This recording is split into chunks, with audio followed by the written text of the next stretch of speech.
Hi dears, welcome back. അപ്പോൾ ഇന്നും ഞാൻ വന്നിരിക്കുന്നത് നമുക്കൊക്കെ ഒരുപാട് പ്രയോജനകരമായിട്ടുള്ള നല്ലൊരു വീഡിയോ ആയിട്ടാണ് കേട്ടോ.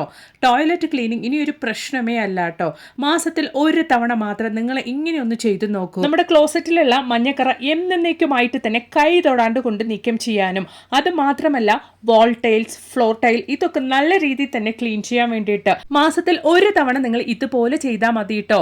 ഇതുകൊണ്ട് നമ്മുടെ ടൈൽസിന് ഇടയിലുള്ള മണ്ണും അതുപോലെ തന്നെ മൺപുഴുക്കളൊക്കെ നമുക്ക് എന്നേക്കുമായിട്ട് തന്നെ നീക്കം ചെയ്യാൻ വേണ്ടിയിട്ട് സാധിക്കും. അപ്പോൾ ഉറപ്പായിട്ടും എല്ലാവരും വീഡിയോ ഒന്ന് ഫുള്ളായിട്ട് സ്കിപ്പ് ചെയ്യാണ്ട് തന്നെ കാണാം. വീഡിയോ ഇഷ്ടപ്പെടുകയാണെങ്കിൽ മറക്കാണ്ട് ഒന്ന് ലൈക്കും കൂടെ ചെയ്യാം കേട്ടോ. അപ്പോൾ നമുക്ക് സമയം കളയാണ്ട് നേരെ വീഡിയോയിലേക്ക് പോവാം.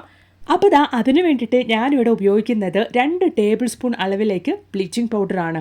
ബ്ലീച്ചിങ് പൗഡർ നല്ല രീതിയിൽ തന്നെ എല്ലാവർക്കും അറിയുന്ന കാര്യമാണ്, ക്ലീൻ ചെയ്യാൻ വേണ്ടിയിട്ട് സഹായിക്കും. പക്ഷേ അത് നമ്മൾ ഈ രീതിയിലാണ് ഉപയോഗിക്കുന്നതെങ്കിൽ കൈ തൊടാണ്ട് തന്നെ നമുക്ക് ക്ലീൻ ആക്കാൻ വേണ്ടിയിട്ട് സാധിക്കും. അപ്പോൾ അതിന് വേണ്ടിയിട്ട് 2 ടീസ്പൂൺ അളവിലേക്ക് ഞാൻ ബേക്കിംഗ് സോഡ കൂടെ ചേർത്ത് കൊടുത്തിട്ടുണ്ട്. അതോടൊപ്പം തന്നെ ഞാനിവിടെ തുണികളൊക്കെ അലക്കാൻ വേണ്ടിയിട്ട് നമ്മൾ ഉപയോഗിക്കുന്ന ലിക്വിഡ് സോപ്പ് പൗഡറാണ് കേട്ടോ ഒഴിച്ചിരിക്കുന്നത്. അതുപോലെ തന്നെ അതിലേക്ക് നമുക്കൊരു 1/2 ലെമൺ കൂടെ പിഴിഞ്ഞു കൊടുക്കാം. നിങ്ങളുടെ കയ്യിൽ ആ ഒരു തുണി അലക്കുന്ന സോപ്പ് പൗഡർ ലിക്വിഡായിട്ട് ഇല്ല എങ്കിൽ നിങ്ങൾക്ക് സാധാരണയായിട്ട് ഉപയോഗിക്കുന്ന സോപ്പ് പൗഡർ കൂടെ ഉപയോഗിക്കാവുന്നതാണ്. ഈ ഒരു രീതിയിൽ ഞാൻ ഉപയോഗിച്ച ഈ ഒരു ലിക്വിഡ് സോപ്പ് പൗഡറിന് നല്ലൊരു സ്മെല്ലാണ് കേട്ടോ. അപ്പോൾ അതാണ് ഈ ഒരു സമയത്ത് ഞാൻ അത് ചേർത്ത് കൊടുത്തത്. അതിനുശേഷം നന്നായിട്ട് തന്നെ നമുക്ക് ഇതുപോലൊന്ന് മിക്സ് ചെയ്ത് കൊടുക്കാം. നമ്മൾ ബേക്കിംഗ് സോഡയൊക്കെ ഉപയോഗിച്ചുകൊണ്ട് തന്നെ നല്ലൊരു സ്മെല്ലാണ് കേട്ടോ. മാത്രമല്ല ഞാൻ ഉപയോഗിച്ച ആ ഒരു ലിക്വിഡ് സോപ്പ് പൗഡറിലും നല്ലൊരു സ്മെല്ലാണ്. ഇതിലേക്ക് ഈ ഒരു ക്വാണ്ടിറ്റിയിൽ, അതായത് ഒരു 1/2 ഗ്ലാസ് അളവിലേക്ക് മാത്രം നമുക്ക് വെള്ളം ഒഴിച്ചു കൊടുത്ത് നല്ല തിക്കായിട്ട് തന്നെയാണ്, ഒരു പേസ്റ്റ് പരുവത്തിലാണ് നമ്മുടെ ഈ ഒരു മിക്സ് നമ്മൾ തയ്യാറാക്കുന്നത്. മാസത്തിൽ ഒരു തവണ മാത്രം നിങ്ങൾ ഇതുപോലെ ചെയ്യുവാണെങ്കിൽ 5 സ്റ്റാർ ഹോട്ടലിലേതുപോലെ നമ്മുടെ വീട്ടിലുള്ള ടോയ്ലറ്റും നല്ല പുതിയതുപോലെ തന്നെ നമുക്ക് മെയിൻറ്റെയിൻ ചെയ്യാൻ വേണ്ടിയിട്ട് സാധിക്കും കേട്ടോ. ഈ ഒരു സീക്രട്ട് എൻ്റെ ഹോട്ടൽ മാനേജ്മെൻറ്റിന് പഠിച്ച എൻ്റെ ഫ്രണ്ട് പറഞ്ഞു തന്ന ഒരു ഐഡിയ ആണ് കേട്ടോ. അപ്പോൾ ഉറപ്പായിട്ട് നിങ്ങളും ഇതുപോലെ തന്നെ ഒന്ന് തയ്യാറാക്കുക. സാധാരണഗതിയിൽ ബ്ലീച്ചിങ് പൗഡർ ഡയറക്റ്റ് ആയിട്ട് നമ്മൾ യൂസ് ചെയ്ത് കഴിഞ്ഞാൽ ആ ഒരു ബ്ലീച്ചിങ് പൗഡറിൻ്റെ സ്മെല്ല് അങ്ങനെ ആർക്കും ഇഷ്ടപ്പെടണമെന്നില്ല. ഈ ഒരു രീതിക്കാണെങ്കിൽ ആ ഒരു സ്മെല്ല് പോലും വരികയില്ല കേട്ടോ. അപ്പോൾ ഞാൻ ടോയ്ലറ്റിൽ നമ്മൾ യൂസ് ചെയ്യുന്ന നമ്മുടെ ബക്കറ്റാണ് കേട്ടോ വൃത്തിയാക്കാൻ വേണ്ടിയിട്ട് പോകുന്നത്. നിങ്ങൾക്ക് കണ്ടാലറിയാം ആ ഒരു മണ്ണും അതുപോലെ തന്നെ ഉപ്പ് കറിയൊക്കെ പടിഞ്ഞിട്ട് നല്ല രീതിയിൽ തന്നെ ആ ഒരു റോസ് കളർ ബക്കറ്റിൻ്റെ അവസ്ഥ എന്താ എന്നുള്ളത് നിങ്ങൾക്ക് കണ്ടാൽ തന്നെ മനസ്സിലാകും. അപ്പോൾ ബ്ലീച്ചിങ് പൗഡർക്ക് അലർജി ഉള്ളവരാണെങ്കിൽ എല്ലാവർക്കും ഈ ഒരു ബ്ലീച്ചിങ് പൗഡർ ഡയറക്റ്റ് ആയിട്ട് കൈകൊണ്ട് ഉപയോഗിക്കാൻ വേണ്ടിയിട്ട് സാധിക്കില്ല. അങ്ങനെയുള്ളവർ ഇതുപോലെ ഒരു ഗ്ലൗസ് ഉപയോഗിച്ച് വേണം ചെയ്യാൻ വേണ്ടിയിട്ട്, അല്ലെങ്കിൽ കൈക്ക് നീറ്റലോ എരിച്ചലോ കാര്യങ്ങളൊക്കെ ഉണ്ടാവാനുള്ള ചാൻസസ് ഉണ്ട്. അപ്പോൾ ഞാൻ നിങ്ങൾക്ക് കണ്ടാൽ തന്നെ മനസ്സിലാവും, ഒരു സ്പഞ്ചാണ് എടുത്തിരിക്കുന്നത് സ്ക്രബ് ചെയ്യാൻ വേണ്ടിയിട്ട്. ജസ്റ്റ് നമ്മൾ റെഡിയാക്കിയ ആ ഒരു ബ്ലീച്ചിങ് പൗഡർ സൊല്യൂഷനിൽ മുക്കിയിട്ട് ഇതുപോലെ ജസ്റ്റ് ഒന്ന് ബ്രഷ് ചെയ്യുന്നേ ഉള്ളൂ. നിങ്ങൾക്ക് കണ്ടാൽ തന്നെ മനസ്സിലാകും അത്രത്തോളം മണ്ണ് കറിയും അതുപോലെ തന്നെ ഉപ്പ് കറിയുമാണ് എൻ്റെ ഈ ഒരു ബക്കറ്റിൽ ആയിട്ടുള്ളത് കേട്ടോ. നമ്മൾ എപ്പോഴും ഉപയോഗിക്കുന്നതുകൊണ്ട് തന്നെ ആഴ്ചയിൽ ഒരു വട്ടം നമ്മളിത് കഴുകിയെടുത്താലും വീണ്ടും നമ്മൾ ഉപയോഗിക്കുമ്പോൾ ഈ ഒരു ബക്കറ്റിൻ്റെയൊക്കെ അവസ്ഥ ഇത് തന്നെയായിരിക്കും. അപ്പോൾ ഉള്ളിലുമുള്ള ആ ഒരു മണ്ണ് കറിയും അതുപോലെ തന്നെ ആ ഒരു ഉപ്പ് കറിയൊക്കെ ഞാൻ ജസ്റ്റ് ഒന്ന് ഇതുപോലെ ഒന്ന് സ്ക്രബ് ചെയ്ത് കൊടുക്കുന്നേ ഉള്ളൂ. നമ്മൾ റെഡിയാക്കി ആ ഒരു സൊല്യൂഷൻ നല്ല രീതിയിൽ ഒഴിച്ചിട്ട് ഒരു സ്പഞ്ചാണ് കേട്ടോ ഉപയോഗിച്ചിരിക്കുന്നത്. ഞാൻ സ്റ്റീൽ സ്ക്രബ്ബർ പോലുമല്ല, സ്മൂത്തായിട്ട് ജസ്റ്റ് ഒന്ന് സ്ക്രബ് ചെയ്ത് എടുക്കുമ്പോൾ തന്നെ നല്ല രീതിയിൽ ആ ഒരു റോസ് കളറിലുള്ള ബക്കറ്റ് ഇപ്പോൾ എങ്ങനെ പുതിയതുപോലെ ആയിട്ടുണ്ടെന്ന് നിങ്ങൾക്ക് കാണാൻ വേണ്ടിയിട്ട് സാധിക്കും. അപ്പോൾ നല്ല രീതിയിൽ ഞാനിതൊന്ന് കഴുകിയെടുത്തിട്ട് നിങ്ങൾക്ക് കാണിക്കാം. എപ്പോഴും നമ്മളെ കൊണ്ട് പറ്റിയില്ലെങ്കിലും മാസത്തിൽ ഒരു തവണയെങ്കിലും നമ്മൾ ഇതുപോലൊക്കെ ചെയ്യുകയാണെങ്കിൽ ടോയ്ലറ്റ് നല്ല വൃത്തിക്ക് തന്നെ നമുക്ക് മെയിൻറ്റെയിൻ ചെയ്യാൻ വേണ്ടിയിട്ട് സാധിക്കും കേട്ടോ. നല്ല ലൈറ്റ് കളറായിരുന്ന എൻ്റെ ബക്കറ്റിൽ എന്തോ ഒരു മണ്ണ് കറിയും ഉപ്പ് കറിയുമാണ് പിടിച്ചിട്ടുണ്ടായിരുന്നത് എന്നുള്ളത് നിങ്ങൾക്ക് കണ്ടാൽ തന്നെ മനസ്സിലായിട്ടുണ്ടാവും. ഇപ്പോൾ നിങ്ങൾ ആദ്യം കണ്ട ആ ഒരു ബക്കറ്റും ഇപ്പോൾ ഞാൻ കഴുകി വൃത്തിയാക്കി കാണിച്ചിരിക്കുന്ന ഈ ഒരു ബക്കറ്റും കാണുമ്പോൾ തന്നെ നിങ്ങൾക്ക് മനസ്സിലാവും നമ്മുടെ സൊല്യൂഷൻ നല്ല രീതിയിൽ തന്നെ റിസൾട്ട് തന്നിട്ടുണ്ട് എന്നുള്ളത്. അത് നമ്മൾ കൈ കൊണ്ട് ഒരുപാട് അങ്ങ് അമർത്തി ഉരച്ചൊന്നും മെനക്കെടാണ്ട് കൊണ്ട് ആ ഒരു സ്പഞ്ച് ഉപയോഗിച്ച് ജസ്റ്റ് തേച്ച് മാത്രം, അതായത് നമ്മൾ ആ ഒരു സൊല്യൂഷൻ എല്ലാ സ്ഥലത്തേക്കും ഒന്ന് അപ്ലൈ ചെയ്ത് കൊടുത്തിട്ട് വാഷ് ചെയ്ത് മാത്രമേ എടുത്തിട്ടുള്ളൂ. നല്ല പുതിയതുപോലെ ബക്കറ്റ് റെഡി ആയിട്ടുണ്ട്. ഇപ്പോൾ ഇനി നമുക്ക് നമ്മുടെ വാൾ ടൈൽ, അതായത് ടോയ്ലറ്റിൽ നമ്മുടെ വാൾ ടൈലാണ് ഞാൻ കാണിക്കുന്നത്. അതിലൊരു ഭാഗം മാത്രമാണ് കേട്ടോ ഞാനിപ്പോൾ ക്ലീൻ ചെയ്ത് കാണിക്കുന്നത്. എൻ്റെ വെള്ള ടൈൽ ഒരുമാതിരി ലൈറ്റ് ബ്ലൂ ഒക്കെ മിക്സ്ഡ് ആയിട്ടുള്ള കളർ ആയതുകൊണ്ട് തന്നെ പെട്ടെന്ന് തന്നെ നമുക്കൊരു മണ്ണോ ഉപ്പ് കറിയൊക്കെ ആയാൽ തന്നെ വേഗത്തിൽ നമുക്ക് ടോയ്ലറ്റിൽ അത് കാണാൻ വേണ്ടിയിട്ട് സാധിക്കും കേട്ടോ. അല്ലാത്ത സമയത്ത് നല്ല ക്ലീൻ ആയിട്ടിരിക്കുവാണെങ്കിൽ നല്ല ബ്രൈറ്റ് ആയിട്ടും ഉണ്ടാവും നമ്മുടെ ടോയ്ലറ്റ്. അപ്പോൾ ഈ ഒരു സൊല്യൂഷൻ ഞാൻ ഇതുപോലൊന്ന് ആ ഒരു സ്പഞ്ചിലാക്കിയിട്ട് നന്നായിട്ട് ഇതുപോലൊന്ന് നിങ്ങൾക്ക് കണ്ടാൽ മനസ്സിലാകും ആ ഒരു ടൈലിൻ്റെ ഇടയിലുള്ള ആ ഒരു മണ്ണൊക്കെ. ഞാൻ ആ സ്പഞ്ച് ഉപയോഗിച്ചൊന്ന് തേച്ച് കൊടുക്കുന്ന മാത്രമേ ഉള്ളൂ കേട്ടോ. നല്ല രീതിയിൽ തന്നെ അത് കൂടെ ഇളകി വരുന്നുണ്ട്. ഒറ്റ ഒറ്റ തവണ മാസത്തിൽ നിങ്ങൾ ഇതുപോലൊക്കെ ചെയ്യുകയാണെങ്കിൽ ടോയ്ലറ്റ് നല്ല മണത്തോടു കൂടി നല്ല രീതിയിൽ തന്നെ നിങ്ങൾക്ക് മെയിൻറ്റെയിൻ ചെയ്യാൻ വേണ്ടിയിട്ട് സാധിക്കും. കാണാനും നല്ല ഭംഗിയായിരിക്കും. അപ്പോൾ ഇതാ ഞാനൊന്ന് സ്ക്രബ് ചെയ്തിട്ടുണ്ട്. ആ ഒരു 2 ബോക്സ് ഓഫ് ടൈൽസും മാത്രമാണ് ഞാനൊന്ന് സ്ക്രബ് ചെയ്ത് കാണിക്കുന്നത്. നോക്കിയേ എത്രത്തോളം നല്ല ക്ലീൻ ആയിട്ടാണ് ഇപ്പോൾ ആ ഒരു ടൈൽ ഉള്ളത് എന്നുള്ളത്. ഇപ്പോൾ അതുപോലെ തന്നെ നമ്മുടെ ഫ്ലോർ ടൈലാണ് മാക്സിമം നമുക്ക് ആ ഒരു ടൈലിൻ്റെ ഇടയിൽ മണ്ണും ആ ഒരു മണ്ണ് കാരണം മൺപുഴുക്കളൊക്കെ നമുക്ക് ഫ്ലോർ ടൈലിൽ ഉണ്ടാവുക. അപ്പോൾ നമ്മൾ എപ്പോഴും കണ്ടിന്യൂസ് ആയിട്ട് ഉപയോഗിക്കുന്ന ഒരു സ്ഥലമായതുകൊണ്ട് തന്നെ മാസത്തിൽ ഒരു തവണ നമ്മൾ ഇതുപോലൊക്കെ ഒന്ന് ഡീപ്പ് ക്ലീൻ ചെയ്ത് വെക്കുകയാണെങ്കിൽ നല്ല വൃത്തിക്ക് തന്നെ നമുക്ക് മെയിൻറ്റെയിൻ ചെയ്യാൻ വേണ്ടിയിട്ട് സാധിക്കും. അപ്പോൾ ഇതാ നിങ്ങൾക്ക് കാണുമ്പോൾ തന്നെ മനസ്സിലാവും ആ ഒരു ടൈലിൻ്റെ ഇടയിലുള്ള മണ്ണൊക്കെ നല്ല രീതിയിൽ തന്നെ ക്ലീൻ ആവുന്നുണ്ട്.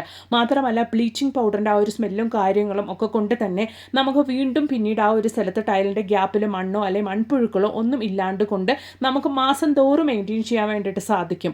ഉറപ്പായിട്ട് മാസത്തിൽ ഒരു തവണയെങ്കിലും നിങ്ങൾ ഇതുപോലൊക്കെ ക്ലീൻ ചെയ്യാൻ വേണ്ടിയിട്ട് നോക്കുക. നിങ്ങൾക്ക് തന്നെ ഇപ്പോൾ ഞാൻ ആ കഴുകിയെടുക്കുമ്പോൾ ഒരു വ്യത്യാസം കാണാൻ വേണ്ടിയിട്ട് സാധിക്കും. അത് മാത്രമല്ല കേട്ടോ, നമ്മുടെ കിച്ചൺ സിങ്കിൽ നമ്മൾ ഈ ഒരു സൊല്യൂഷൻ ഇതുപോലെ ഒഴിച്ചിട്ട് നന്നായിട്ടൊന്ന് കഴുകിയെടുക്കുകയാണെങ്കിൽ നമ്മുടെ കിച്ചൺ സിങ്ക് അടയാണ്ട് കൊണ്ട് നമുക്ക് ഒരുപാട് കാലത്തേക്ക് സൂക്ഷിക്കാൻ വേണ്ടിയിട്ട് സാധിക്കും കേട്ടോ. നമ്മൾ ഫുഡും കാര്യങ്ങളൊക്കെ നമ്മൾ വാഷ് ചെയ്തിട്ടും അല്ലാണ്ട് കൊണ്ടൊക്കെ ഓയിൽ സ്റ്റെയിനൊക്കെ ഉണ്ടാകുന്ന ഒരു സ്ഥലം തന്നെയാണ് നമ്മുടെ ഈ ഒരു കിച്ചൺ സിങ്ക്. അപ്പോൾ നമ്മൾ മാസത്തിൽ ഒരു തവണ ഇതുപോലൊരു സൊല്യൂഷൻ റെഡിയാക്കി നമ്മൾ ക്ലീൻ ചെയ്തെടുക്കുകയാണെങ്കിൽ നല്ല പുതിയതായിട്ട് നമ്മുടെ സിങ്ക് നമുക്ക് മെയിൻറ്റെയിൻ ചെയ്യാം. മാത്രമല്ല നമ്മൾ ഇതിൽ ബ്ലീച്ചിങ് പൗഡറൊക്കെ ചേർത്ത് കൊടുത്തുകൊണ്ട് തന്നെ നമുക്ക് എപ്പോഴും നമ്മുടെ കിച്ചൺ സിങ്ക് അടയുന്ന ആ ഒരു പ്രശ്നം ഉണ്ടാവുകയില്ല. ലൈഫിലും കിച്ചൺ സിങ്ക് അടയും എന്നുള്ള ഒരു പ്രശ്നം ഇല്ലാണ്ട് കൊണ്ട് നല്ല വൃത്തിക്ക് തന്നെ നമ്മുടെ കിച്ചൺ സിങ്ക് നമുക്ക് മെയിൻറ്റെയിൻ ചെയ്യാൻ വേണ്ടിയിട്ട് സാധിക്കും. നമ്മൾ എപ്പോഴൊന്നും ഇല്ലാണ്ട് കൊണ്ട് മാസത്തിൽ ഒരു തവണയൊക്കെ നമ്മുടെ വീട്ടിലുള്ള ഇതുപോലുള്ള കാര്യങ്ങളൊക്കെ ഒന്ന് ഡീപ്പ് ക്ലീൻ ചെയ്യുകയാണെങ്കിൽ നല്ല വൃത്തിക്ക് തന്നെ നമുക്ക് മെയിൻറ്റെയിൻ ചെയ്യാൻ വേണ്ടിയിട്ട് സാധിക്കും കേട്ടോ. അപ്പോൾ ഇനി നമുക്ക് നമ്മുടെ അടുത്ത ടിപ്പ് ഒന്ന് കണ്ടു നോക്കാം. അതിന് വേണ്ടിയിട്ട് ഞാനിവിടെ 1.5 ടേബിൾ സ്പൂൺ അളവിലേക്കാണ് കേട്ടോ ഞാനിവിടെ ബ്ലീച്ചിങ് പൗഡർ എടുത്തിരിക്കുന്നത്. അതിലേക്ക് നമുക്ക് 1 ടീസ്പൂൺ അളവിലേക്ക് ബേക്കിംഗ് സോഡ ഇട്ട് കൊടുക്കാം. ബേക്കിംഗ് സോഡ നമുക്ക് ബാഡ് സ്മെല്ലൊക്കെ പോകാൻ വേണ്ടിയിട്ട് സഹായിക്കും. അതുപോലെ തന്നെ ഉപ്പ് 1 ടീസ്പൂൺ അളവിലേക്ക് കല്ലുപ്പ് പൊടിച്ചതാണ് കേട്ടോ ഞാൻ ചേർത്ത് കൊടുക്കുന്നത്. അതിനുശേഷം നമുക്ക് നമ്മുടെ ബേക്കിംഗ് സോഡയും അതുപോലെ തന്നെ ബ്ലീച്ചിങ് പൗഡറും അതുപോലെ തന്നെ നമ്മൾ ചേർത്ത് കൊടുത്ത് ഉപ്പൊക്കെ നല്ല രീതിയിലൊന്ന് മിക്സ് ചെയ്ത് യോജിപ്പിച്ചെടുക്കാം. അതിനുശേഷം നമുക്ക് നല്ലൊരു സ്മെല്ലിന് വേണ്ടിയിട്ട് ഞാനിവിടെ ഉപയോഗിക്കുന്നത് കംഫർട്ടാണ് കേട്ടോ. കംഫർട്ട് ഏകദേശം 1 ടീസ്പൂൺ അളവിലേക്ക് തന്നെയാണ് നമ്മളിവിടെ ഒഴിച്ചു കൊടുക്കുന്നത്. നമ്മൾ റെഡിയാക്കുന്ന ഈ ഒരു സൊല്യൂഷൻ അതായത് 1/4 ലിറ്റർ അളവിലേക്കാണ് ഞാനിവിടെ സൊല്യൂഷൻ റെഡിയാക്കുന്നത്. അതിന് നമുക്ക് നല്ലൊരു സ്മെല്ലിന് വേണ്ടിയിട്ട് 1 ടീസ്പൂൺ അളവിലേക്ക് കംഫർട്ട് മതിയാവുന്നതായിരിക്കും. ഒരുപാട് പേർക്ക് നമ്മുടെ ഈ ഒരു ബ്ലീച്ചിങ് പൗഡറിൻ്റെ സ്മെല്ല് ഇഷ്ടമില്ല. അതുകൊണ്ട് തന്നെ നമ്മളിവിടെ ചേർത്ത് കൊടുത്ത ആ ഒരു ബേക്കിംഗ് സോഡയും അതുപോലെ തന്നെ കംഫർട്ടൊക്കെ ആ ഒരു ബ്ലീച്ചിങ് പൗഡറിൻ്റെ സ്മെല്ലിനെ ഹൈഡ് ചെയ്ത് കളയും കേട്ടോ. അതുകൊണ്ട് തന്നെ നമുക്കിതൊരു നല്ലൊരു ക്ലീനിങ് സൊല്യൂഷൻ ആയിട്ട് നമുക്ക് ഉപയോഗിക്കാവുന്നതാണ്. നമ്മൾ ഈ ഒരു റെഡിയാക്കി ഈ ഒരു സൊല്യൂഷൻ നമ്മൾ ഇനി എങ്ങനെയാണ് ഉപയോഗിക്കാൻ വേണ്ടിയിട്ട് പോകുന്നത് എന്നുള്ളത് നമുക്കൊന്ന് കണ്ടു നോക്കാം. അതിനു മുമ്പായിട്ട് നന്നായിട്ട് ഫിൽറ്റർ ചെയ്തിട്ടാണ് കേട്ടോ ഞാനിത് ഈ ഒരു ബോട്ടിലേക്ക് ട്രാൻസ്ഫർ ചെയ്യുന്നത്. ഫിൽറ്റർ ചെയ്യാണ്ട് ഉപയോഗിച്ചാൽ നമ്മൾ ഈ ഒരു ബോട്ടിലിൻ്റെ മുടിയിൽ ഹോൾസ് ഇട്ടിട്ടാണ് ഉപയോഗിക്കാൻ വേണ്ടിയിട്ട് പോകുന്നത്. ബ്ലീച്ചിങ് പൗഡറിൽ ചിലപ്പം ഒരുപാട് കട്ടിയുള്ള തരികളൊക്കെ ഉണ്ടാവാനുള്ള ചാൻസസ് ഉണ്ട്. അത് നമുക്ക് ആ ഒരു സ്പ്രേ ബോട്ടിൽ വഴി വരാൻ ചാൻസ് കുറവായതുകൊണ്ട് തന്നെ ഫിൽറ്റർ ചെയ്തിട്ടാണ് ഞാൻ ഈ ഒരു സൊല്യൂഷൻ ബോട്ടിലേക്ക് മാറ്റുന്നത് കേട്ടോ. അപ്പോൾ ഇതാ ബോട്ടിലിൻ്റെ മൂടിയിൽ ഹോൾസ് ഇട്ടിട്ട് നമുക്കിത് ഉപയോഗിക്കാം. ഏകദേശം 1/4 ലിറ്റർ അളവിലാണ് ഞാനിവിടെ സൊല്യൂഷൻ റെഡിയാക്കിയിരിക്കുന്നത്. ഈ ഒരു സൊല്യൂഷൻ നമുക്ക് 3 ആഴ്ച വരയ്ക്കും ധാരാളമായിട്ട് തന്നെ ഉപയോഗിക്കാൻ വേണ്ടിയിട്ട് സാധിക്കും കേട്ടോ. അപ്പോൾ നമ്മളിത് എങ്ങനെയാണ് ഉപയോഗിക്കാൻ വേണ്ടിയിട്ട് പോകുന്നത് എന്നുള്ളത് കണ്ടു നോക്കാം. ഡയറക്റ്റായിട്ട് നമ്മുടെ ക്ലോസറ്റിലേക്ക് രാത്രി നമ്മൾ ഉറങ്ങുന്നതിൻ്റെ മുമ്പായിട്ട് ആഴ്ചയിൽ 2 or 3 തവണ നമ്മൾ ഇതുപോലെ നല്ല രീതിയിൽ തന്നെ സ്പ്രേ ചെയ്ത് കൊടുക്കുക. ആ ഒരു ക്ലോസറ്റിൻ്റെ ഉള്ളിലേക്കായിട്ട് നല്ല രീതിയിൽ നിങ്ങൾ സ്പ്രേ ചെയ്ത് കൊടുത്തിട്ട് നേരം വെളുക്കുമ്പോൾ ഒന്ന് ഫ്ലഷ് ചെയ്ത് കൊടുക്കുകയാണെങ്കിൽ ക്ലോസറ്റ് നല്ല രീതിയിൽ തന്നെ പുതിയതുപോലെ ആ ഒരു മഞ്ഞക്കറയും കാര്യങ്ങളൊന്നും ഇല്ലാണ്ട് കൊണ്ട് നിങ്ങൾക്ക് മെയിൻറ്റെയിൻ ചെയ്യാൻ വേണ്ടിയിട്ട് സാധിക്കും. അത് മാത്രമല്ല എപ്പോഴും ബ്രഷൊക്കെ ഇട്ട് ഉരച്ച് കഴുകേണ്ട ആവശ്യം വരികയേ ഇല്ല കേട്ടോ. നല്ലൊരു സ്മെല്ലിന് വേണ്ടിയിട്ട് നമ്മളിവിടെ കംഫർട്ട് ചേർത്ത് കൊടുത്തിട്ടുണ്ട്. അത് മാത്രമല്ല ബാഡ് സ്മെല്ലൊക്കെ പോകാൻ വേണ്ടിയിട്ട് നമ്മളിവിടെ ബേക്കിംഗ് സോഡയും ചേർത്തിട്ടുണ്ട്. രാത്രി ഇതുപോലെ ക്ലോസറ്റിൽ സ്പ്രേ ചെയ്ത് കൊടുത്തതിന് ശേഷം നമ്മൾ റെഡിയാക്കിയ ആ ഒരു സൊല്യൂഷൻ സ്പ്രേ ചെയ്ത് കൊടുത്തതിന് ശേഷം അടുത്ത ദിവസം നിങ്ങൾ ഇതുപോലെ ഒന്ന് ഫ്ലഷ് ചെയ്ത് കൊടുക്കുകയാണെങ്കിൽ നല്ല വെള്ള നിറമുള്ള ക്ലോസറ്റൊക്കെ ആണെങ്കിൽ അതുപോലെ തന്നെ തൂവെള്ളയായിട്ട് തന്നെ നിങ്ങൾക്ക് മെയിൻറ്റെയിൻ ചെയ്യാൻ വേണ്ടിയിട്ട് സാധിക്കും. എൻ്റേത് ഇവിടെ ലൈറ്റ് ഒരു ബ്ലൂ കളർ ആയതുകൊണ്ട് തന്നെ നിങ്ങൾക്ക് ആ ഒരു ചേഞ്ച് മനസ്സിലാക്കാൻ വേണ്ടിയിട്ട് സാധിക്കില്ല. അത് മാത്രമല്ല ഞാനിവിടെ ഗ്രീൻ കളർ കംഫർട്ടാണ് കേട്ടോ യൂസ് ചെയ്തിരിക്കുന്നത്. അതുകൊണ്ടാണ് ആ ഒരു സൊല്യൂഷൻ ഞാൻ ക്ലോസറ്റിൽ ഒഴിക്കുമ്പോൾ ഒരുമാതിരി ഗ്രീൻ കളറിൽ നിങ്ങൾക്ക് കാണുന്നത്. അപ്പോൾ ഉറപ്പായിട്ട് നിങ്ങളും ഇതുപോലൊന്ന് തയ്യാറാക്കി ട്രൈ ചെയ്ത് നോക്കുക കേട്ടോ.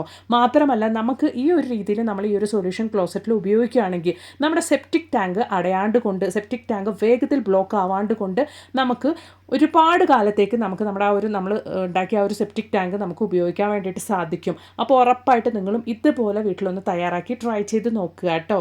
അപ്പോൾ ഇന്ന് ഞാൻ എൻ്റെ വീഡിയോയിൽ കാണിച്ച എല്ലാ കാര്യങ്ങളും നിങ്ങൾക്ക് ഒരുപാട് പ്രയോജനകരമായെന്ന് ഞാൻ കരുതുന്നു. വീഡിയോ ഇഷ്ടപ്പെടുകയാണെങ്കിൽ ഒന്ന് മറക്കാണ്ട് ലൈക്ക് ചെയ്യുക. അതുപോലെ തന്നെ ഒരുപാട് നല്ല വീഡിയോസ് ഞാൻ എൻ്റെ ചാനലിൽ ഉൾപ്പെടുത്തിയിട്ടുണ്ട്. നിങ്ങൾ അതും കൂടെ ഒന്ന് കയറി ചെക്ക് ചെയ്ത് നോക്കുക കേട്ടോ. അപ്പോൾ ഇനി ഒരു പുതിയ വീഡിയോ ആയിട്ട് നിങ്ങളുടെ അടുത്തേക്ക് വരുന്നത് വരയ്ക്കും എല്ലാവർക്കും ബായ്.